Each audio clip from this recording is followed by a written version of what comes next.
শুভ সকাল বন্ধুরা, কেমন আছে তোমরা? আশা রাখছি সকালে খুব ভালো আছে। শিল্পী লাইফস্টাইলের ছোট্ট একটি ব্লগ ভিডিওতে তোমাদের সবাইকে জানাই স্বাগত। তো আমি কীভাবে ভোর 4টের দিকে উঠে সমস্ত সংসারের কাজ গুছগাছ করে একা হাতে তারপরে বাইরে কাজে বেরোই, আজকে সবটাই তোমাদের সাথে শেয়ার করব। তোমরা অবশ্যই ভিডিওটা ফার্স্ট থেকে লাস্ট অবধি দেখবে। যদি ভালো লাগে চ্যানেলটাকে সাবস্ক্রাইব করে আমার পাশে থাকবে। তো চলো বন্ধুরা শুরু করা যাক। দেখো, এটা আমার কাকা শ্বশুর, তো উনি এসেছিলো আমার ছেলে মেয়ের সঙ্গে একটু খেলা করবে। তো ওরা তো সবাই ঘুমাচ্ছে, তোমাদেরকে দেখেই তোমাদের দাদাভাই মা সবাই, শুধু আমিও উঠেছি ভোরবেলা, কারণ কাজে যাব তো অনেক কাজ বাকি রয়েছে। তো 5:30 বেজে গেছে। আমি এদিকে রান্নাটা বসিয়ে দিয়েছি। এদিকে ভাতে কারকল দুটো সিদ্ধ দেবো, কারণ কারকল মাখা খেতে আমার খুবই ভালো লাগে। আর এদিকে ডাল সিদ্ধ করে নিলাম আর শুকনো মাছের তরকারি করব। ওরা ওঠার আগে যতটুকু করতে পারি, তো বাসি ঘরটা ঝাড় দিয়ে থালা বাসনগুলি ধুই আর যেগুলি প্রয়োজন সেগুলি নিয়ে এসেছি। আর এদিকে এগুলো করে তারপরে আমার ওইগুলি করতে পারবো, কোনো অসুবিধা নেই। এইভাবেই আমি কাজ করি বন্ধুরা। যখন আমার ছেলে মেয়ে ছোটো ছিল ওদিকে বাইরে কাঠে রান্না করতাম, তাও আগে আমি কাঠে ডালটা আর ভাতটা বসিয়ে দিয়ে উঠোন বাড়ি ঝাড় দিয়ে এরকমভাবেই করে নিতাম, কারণ এগুলি সুবিধা। তো যাই হোক, দেখো তোমাদের সাথে বকবক করতে করতে আমার ভাত হয়ে গেছে। আর এদিকে আমি বসিয়ে দিয়েছি ডালের জল, গরম জল। প্রেশার কুকারে অল্প জল দিয়ে ডালটা সিদ্ধ করি, না এলে সিটি দিলে প্রচুর জল পড়ে যায়। তার কারণ তো অনেকটা বেজে গেছে, ওদেরকে আমি ডাকছি যে গড়ির টাইমের দিকে তাকিয়ে যে অনেক বেলা হয়ে গেছে, চলে আসো। আর এদিকে দেখো আমি শুকনো মাছটাও সব কিছু রেডি করে রেখে গেছি। এবার শুকনো মাছের তরকারিটা করতেছি।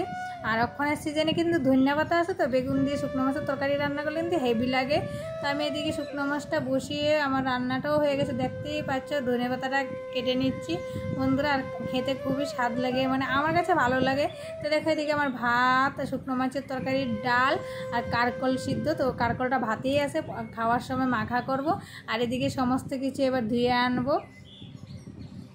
তো নিয়ে আসলাম, এবার মাল গুছাতে হবে, কারণ অনেক মাল আমি আর কালকে গুছাইনি, কারণ মন থাকে না। আমি এদিকে রান্না করলে তোমাদের দাদাভাই ডাকে যে কোনটা কী রাখিস, এরকম করে আমি পাড়ায় গেলে অনেক গাঁটতে হয়। তার জন্য আমি আজকে রান্নার দিকটা সেরে পরেই মালগুলো গুছাচ্ছি। আর এদিকে আমার সবাই উঠে গেছে ঘুম থেকে, সবাই উঠে গেছে, দেখতেই পেয়েছে। উঠে তোমাদের দাদাভাই গাড়িটা আগে পরিষ্কার করে নিল, আর আমি মালগুলো গুছিয়ে ব্যাগের মধ্যে এবার বের করে দিচ্ছি। তোমাদের দাদাভাই মালগুলো গাড়িতে গুছাবে, আমি গুছালে ও খেটের খেটের করে ভালো লাগে না। আর আমার জায়গাটাও কিন্তু রেখে দিয়েছি, দেখতেই পেয়েছে এক সাইডে, এখানে আমি বসি।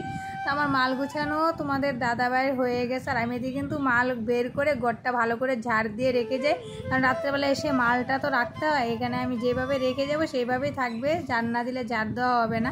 তার কারণে আমি একবারে পরিষ্কার করে যাই। তো দেখো বন্ধুরা, স্নান করে পুজোটা দিতে চলে আসলাম। সারাদিনের জন্য বেরে তো ঠাকুর পুজোটা না দিলে না কেমন জানি একটা মনটা করে, ভালো লাগে না। তো সব দিকেই কমপ্লিট হয়ে গেছে, আমাদের খাওয়া দাওয়া কমপ্লিট হয়ে গেছে। এবার আমি রেডি হচ্ছি যাওয়ার জন্য। তো সিঁদুরটা না দিলে একদমই ভালো লাগে না, চুলকো অ্যালার্জি, তবে সিঁদুরটা দিই, নাহলে কেমন একটা লাগে। তো যাই হোক বন্ধুরা, ভিডিওটা আর বেশি বড় করবো না, এখানেই শেষ করবো। যদি ভালো লাগে অবশ্যই একটা লাইক করো, কমেন্ট করে চ্যানেলটাকে সাবস্ক্রাইব করে আমার পাশে থেকো।